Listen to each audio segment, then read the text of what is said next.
Сәлем қыздар, ендігі сабаққа қош келдіңіздер. Қазіргі болып жатқан сабағымызда мына жерде Google-ды басамыз. Google-ды басқан кезде студия youtube.com дегенді жазамыз.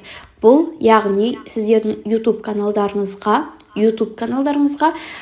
компьютердің түрімен, яғни компьютерлік версиямен кіреміз.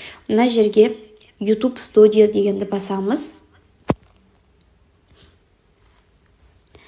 Мінекей, бұлай жақындатып қарасаңыздар, осындай болып шығады. Енді мына жерде S бөлімі тұрады. Мына қараңыздар, S бөлімі, мынау контент, мына жерде комментарий, мынау екінші авторский право. Енді келесі мына жерде S бөлімін басамыз, монетизация.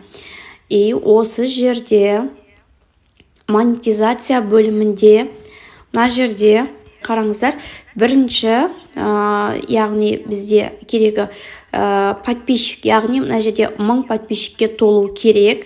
Бізде әзірге мына екінші мен мына каналда подписчик жоқ. Біздің яғни қалай бізге керек нәрсе. Бірінші условия осы 1000 подписчикке толтыру керек.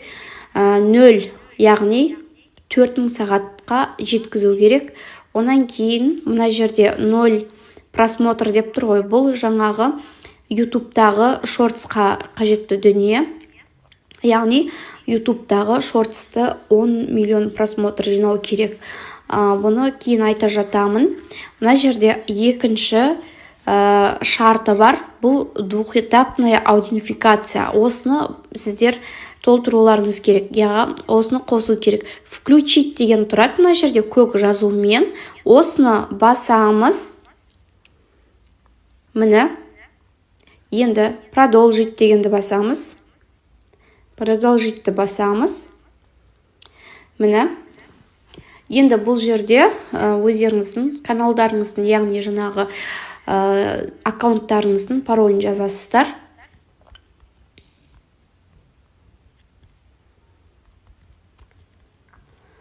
Мына входты басамыз. Міне. Енді мына жерде продолжитті басамыз. Енді мына жерде өзіңіздің номеріңізді жазасыз. Сосын қалай кодты алу керек. Звонокпен ба, әлде SMS-пен ба? Мен мына жерге SMS дедім, отправить дедім. Енді код келу керек.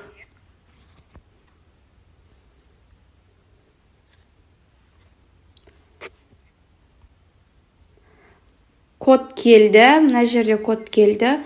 Осы код мына жерге қоямыз. Сосын далені басамыз. Міне включитті басамыз. Сонымен қосылды осылай. Енді қосылғаны қалай білеміз. Қайтадан студия youtube.com-ға кіреміз. Енді мына жерде S бөліміне қайтадан өтеміз. Монетизацияға. Міне көрдіңіздер ма? Двухэтапная аутентификация мына жерде қосылған. Жасылмен